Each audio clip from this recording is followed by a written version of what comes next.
With the Astral Eclipse event in Pokemon Go, we can finally evolve our Cosmog into Cosmoem into either Solgaleo or Lunala. We only got one Cosmog right now. When are we going to get more? We don't know. But for the time being, we have to make a choice if we're going to evolve Solgaleo or if we're going to evolve Lunala. So in this video, I'm going to cover Lunala, let you know its advantages over the Solgaleo. If you are interested in knowing about Solgaleo, I already did that video. Link above and in the description. The purpose behind these videos is to help direct you towards which one would be better for your account to evolve. So starting out, Lunala has the same exact stats as Solgaleo, but instead of being a Psychic Steel type Pokemon, it is a Psychic Ghost type Pokemon.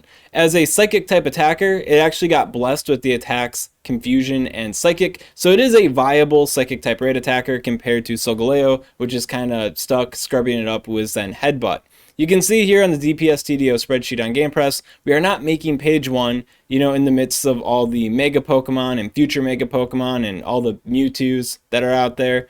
But we are firmly on page 2 when rated by DPS to the third power times TDO, which is a useful metric for Pokemon's overall raid goodness. So not the highest DPS option on the block, but definitely a pretty solid, formidable option. Overall, Mewtwo is going to be the better Psychic type raid attacker by far. Even with this higher tankiness, Mewtwo is very likely going to be way better to use in practice. But because Lunala does have the sub-ghost typing, it does have an interesting set of resistances, which could allow it to function as a nice raid anchor against specific opponents, right? So it has doubled up resistance to the normal type attacks, a triple resistance to fighting type attacks. It's got a neutral hit from bug type attacks, where most Psychic type Pokemon take take normal super effective damage from that. And then finally, there's one other type. It's on the tip of my tongue. Poison. Ghost resists poison type attacks too. So that is an interesting functionality for Lunala. Obviously, it's not the big selling point to Lunala. You're not really jumping up and down ready to power up a new Pokemon just to be a raid anchor. But that is a cute way you could use your Lunala if you are sick of just using nothing but 21,000 Mewtwo's. Also, if I look a little tired in this video, it's because I am. To evolve Lunala, you need to evolve your Cosmoem at night. And I'm recording this video after work at night, so I'm a little bit sleepy here. So sorry about that. It's not just you, it's definitely me. Next, looking at Lunala as a ghost type attacker with Hex and Shadow Ball, it's actually really freaking good. It's better than Giratina Origin Form with the Shadow Force in terms of DPS to the third power times TDO, and has higher DPS than this Giratina. On top of that, its DPS to the third power times TDO is more comparable, more on the level of the future Ultra Beast Blacephalon, which is going to completely flip the script on what we know about ghost type Pokemon damage, right? But it is tanky enough and does enough damage where it is still in league with Blacephalon's power, which is pretty exciting. Or at least it would be if Lunala learned Hex. Lunala does learn Shadow Ball, but it does not have Hex in its current move pool in the Pokemon Go. And by the time I'm making this video here, I think it's too late for Niantic to turn this bus around. Lunala does not have Hex, it instead has Air Slash, which is pretty lame. But this does highlight Lunala's future potential should it get Hex or Shadow Claw in the future. To add to Lunala's future potential here as well, it does have a signature attack, Moongeist Beam or Moongeist Beam, however you pronounce it, I really don't know. But if it were to get that signature attack as a powerful charge move, and then it also were to get Hex or Shadow Claw as well, then it could be one of the best ghost type attackers in the game, possibly outpacing Blacephalon in DPS, which could be really exciting, right? That could be pretty cool. But for the time being, Lunala is McNothing when it comes to being a ghost type raid attacker. And finally, as a flying type raid attacker, if Lunala were to have Air Slash and Fly, or possibly Sky Attack as a charge move, then it would be a pretty formidable extra flying type attacker. A lot of flying type Pokemon don't have the best stats around or the best move pools around, and if Lunala were to have that more domineering flying type moveset, it could be an interesting, unique kind of option to bring to flying type weak raid bosses. For example, the Swords of Justice, the Virizion in particular, is doubly weak to flying type attacks, and it has fighting type attacks, right? Which Lunala triple resists, so that could be a pretty interesting option for that particular raid. And even though the 14.4 DPS doesn't look that hot, it's honestly not that far away from other top performing options here that aren't named Moltres, so I think it would be a pretty cool flying type option. Of course it would be if it got fly or sky attack, but Lunala does not have any flying type charge moves, continuing the theme of Lunala's awkward moveset here. Instead it has Moonblast, and it has another attack. I think it's Future Sight. It's just not good, right? So it could have sacrificed either of those moves to have Fly or Sky Attack. It'd be a lot more interesting dynamic there. Like this cute raid anchor for Psychic type raids and a cute raid anchor for Flying type weak raids. I don't know. I think that would be pretty cool. A little bit of a missed opportunity from Niantic there. But what are you going to do? Who knows, maybe with the Season 12 update we'll get Fly Lunala or something, and that'd be pretty cute. But for the time being, we do not have Fly Lunala. As the saying goes, where you fail in raids, you could make up for that in PvP, and unfortunately for Lunala, it is a little bit lackluster in PvP. Shadow Ball and Moonblast are fantastic, but Confusion is just really awkward. When it comes to Ultra League in particular, this is a Master League setup here, but just so I don't skate over Ultra League, you could compare it to Cresselia, and it does have some interesting wins over Cresselia against Escavalier and one other Pokemon in particular, I think Nidoqueen. Yeah, I believe it's Nidoqueen. And so that's pretty cute, but with Cresselia's greater bulk and greater speed with the Psycho Cut, Cresselia just has way more mini wins than Lunala does, a whole lot more consistency. So when it comes to the Ultra League Lunala, should you be interested in flexing your Lunala, let the world know which one you evolved into, it can get some wins in Ultra League, and I think it could perform well enough for like a YouTuber or a streamer or a Lunala enthusiast to get the wins that they want to feel good about themselves and, you know, get the clicks, all that kind of stuff. But overall, not a very good option for the Ultra League. A lot of Pokemon do the same kind of job it does, but way better.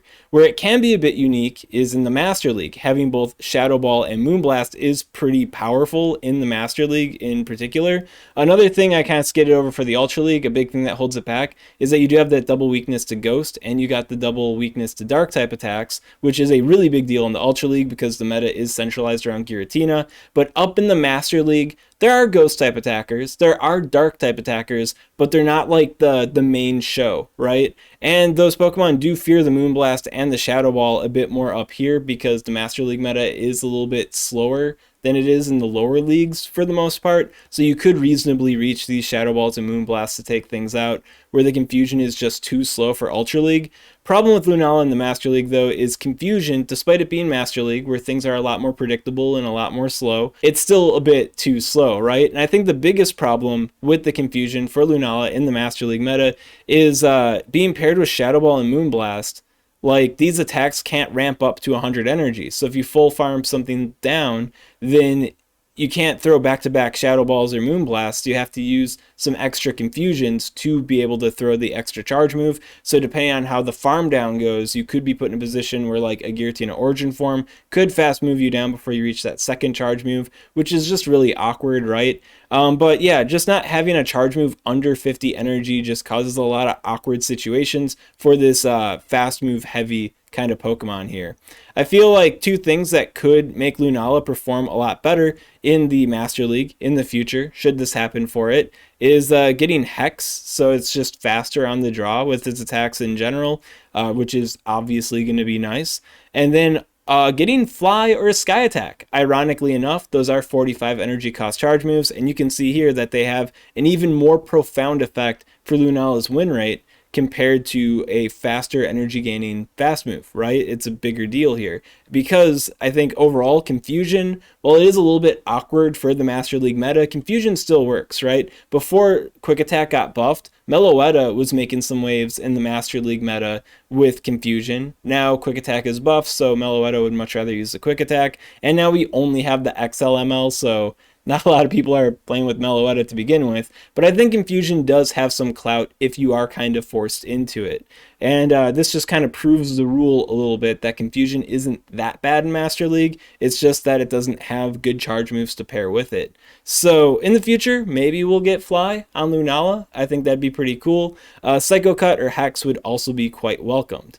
Now, another thing too that a lot of you are probably thinking about on the tip of your tongue, you want to say it, Shadow Claw.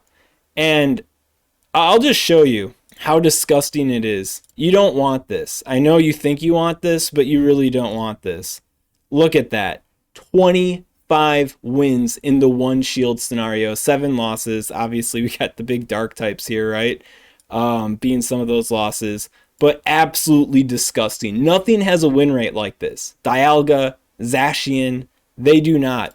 And if you look at other shield scenarios, it's maintaining this absurd dominance here. So yeah, Lunala, even though it doesn't feel like much right now because Confusion's pretty bad, Shadow Claw would push it over the edge. You know, its stat product is about as high as Lugia's, right? So stab Shadow Claw and stab Shadow Ball on a Pokemon that's as tanky as Lugia, that'd be absurd. And yeah, that would be a little bit absurd for the Lunala there. Now, if you are a Lunala enthusiast, you really do want to use Lunala in the Master League. Here in the 0-0 shield scenario, you can kind of see one of its main roles with its current moveset, and that would be as a closer. There are a lot better closers out there in the Master League, but Lunala does do it a little bit different with its Ghost and Fairy type coverage with the Shadow Ball and the Moonblast. And then it can also chunk with the Confusion fast move too, which can give it some dynamic close plays compared to other Pokemon. So I think Lunala is okay. You can spice with it. You can flex with it. If it's your baby, you can win with it. But overall, not the best Master League Pokemon in its current state. If it were to get either of those changes, that'd be pretty cool. If Moongeist Beam comes out in the future and it's a 45 energy cost charge move, then that would also be pretty big too. So that's all I gotta say right now about Lunala. If you got any questions on this content, of course, comment below. Let me know what's up, and I'll be happy to help you out. If you've already watched both videos, which one are you gonna choose? Solgaleo or Lunala? And if you still need some help deciding, let me know what I can figure out for you guys to help tip the scales a little bit more. I am looking at doing a kind of summary video on these two Pokemon in the future as well. So yeah, drop some comments. Let me know what your thoughts are on the matter. And of course, if you're not subscribed to SwagTips already, well, what are you doing? Subscribe. Come on. SwagTips. I'd also like to give a special shout out to these Patreon supporters. If you want to support Swagman on Patreon, link in the description. Even though I am tired, guys, overall Swagman's doing okay. It's just that I had a lot of this content already prepped, like numbers wise, and I didn't realize that after my like vacation weekend I had a 3-day in a row and this event dropped, and I was like, I really want to do this content like right away because I have it already.